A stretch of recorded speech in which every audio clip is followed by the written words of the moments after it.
Hello, everyone. I'm here to share real life stories about love, betrayal, and the painful lessons learned from marriage. If you're listening to this story, don't forget to hit the subscribe button to support the channel and help us continue sharing these raw slices of life. Today, I'm going to tell you a story that, if it hadn't happened to me personally, I would never have believed it could happen in real life.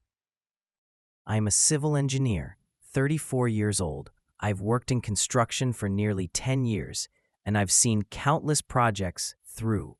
But the one I'm proudest of is a small house in the suburbs, the one I built from the ground up with my wife. I met Emily, my wife, back when we were still in college. She studied interior design, and I studied construction. We were the perfect match. I designed the structure, and she gave it soul. After nearly 8 years of dating, we got married. People used to call us the golden couple. Talented, good-looking, both with stable jobs and good incomes. The first 3 years of marriage weren't always smooth, but we always found ways to get through. I truly believed I'd grow old with her in the home we built together. But as it turns out, that house was the first thing to fall apart. As the chief engineer of a highway project in the southern region, I often had to travel for work, sometimes away for an entire month. Emily stayed in the city, continuing her job designing for a foreign company. She worked remotely, so her schedule was flexible. I always made an effort to call her every night, even when I was exhausted. But over time, I started sensing a strange coldness from her. Her replies were short. Phone calls barely lasted a few minutes before she'd say she was busy. Whenever I came home for a short visit, she always had some excuse to avoid intimacy. I used to think maybe she was stressed from work or going through a rough emotional patch, like some temporary emotional flu. But I was wrong. One night, I came home unannounced. She wasn't there. While tidying up, I stumbled across a strange receipt, an at-home massage service provided by someone named Chad. I'd never heard that name before. Emily came home shortly after, clearly startled to see me. She said she'd been out shopping, but her bag was empty. I didn't confront her, but from that night on, I started watching the security cameras outside our home. I noticed a strange man visiting the house multiple times while I was away. I quietly hired a private investigator, and the results felt like a knife straight to the heart. That man was Chad, a massage therapist, just like the receipt said. But the service he was giving my wife wasn't just physical therapy. The photos I got from the investigator were undeniable. They went to dinner, spent weekends together, even stayed overnight in the very house I built. I was crushed. They had been seeing each other for about 5 months, starting during one of my long work trips. She brought him into our home, into our bedroom, the room we once shared as husband and wife. Chad had a criminal record for harassment and wasn't even divorced yet. A man with a dark past, but still, the one my wife chose to betray me with. I thought I was strong, but that night I sat by the front door and cried like a child. I chose her birthday to confront the truth. I gave her a gift box. Inside was a signed divorce agreement and all the evidence of her affair. I watched her open the gift right in front of me, quietly observing her expressions shift from confusion to guilt to panic. She cried. She begged. She tried to explain it was just a moment of weakness, but I couldn't believe her anymore. Not after everything I'd seen and learned.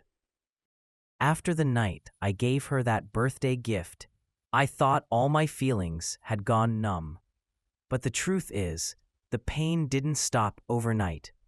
It lingered like a wound that refused to heal.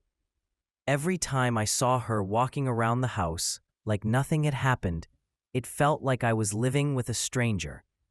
Emily stayed a few more days, not because I wanted her to, but because she said she needed time to pack. In reality, she was just dragging out the ending. I saw it in her eyes. Every time she tried to crack a joke, every time she made me coffee, like things could go back to normal. I didn't say anything. I just observed, and the more I watched, the more I realized. The woman I once loved was gone. The person living in this house was someone else, manipulative, smooth, calculated. What was strange was that despite the signed divorce papers, Emily didn't seem to be planning to leave. She still called my friends like she was still my wife, still posted photos of my vegetable garden on social media with captions like ours. At night, I'd lie in bed listening to her footsteps around the house, pacing between the living room and kitchen, whispering on the phone, like she was living a double life. I started to feel unsafe, like I was no longer the master of my own home. One night, I came back from a late shift and noticed muddy footprints on the floor. Not mine, and not Emily's either. Someone else had been in the house. I checked the security footage. At first, there was nothing. But when I rewound to the middle of the night, I saw a man, short, muscular, wearing a hood, sneaking around the backyard. He didn't enter the house, but he was clearly watching.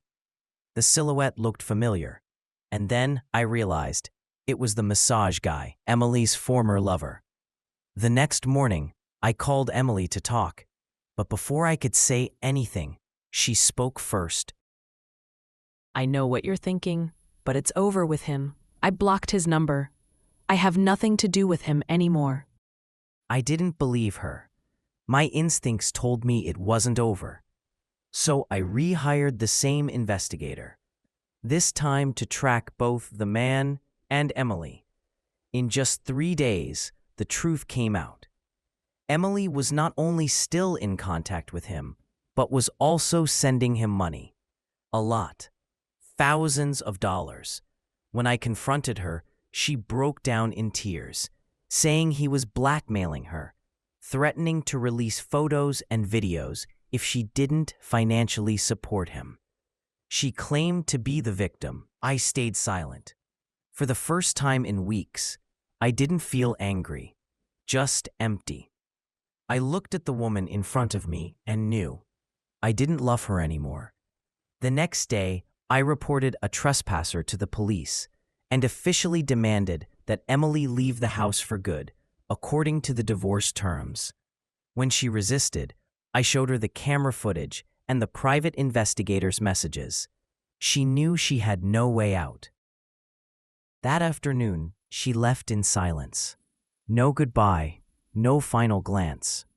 I sat alone in the living room, the place where we used to dream together, now echoing only the ticking of a clock.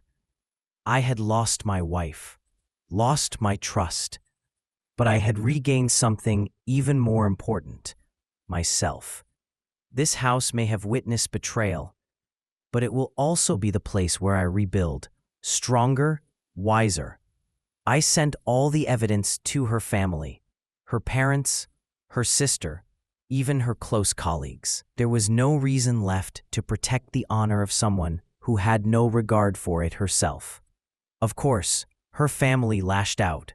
They called me petty, said I deserved to be cheated on for neglecting her. But I didn't care anymore.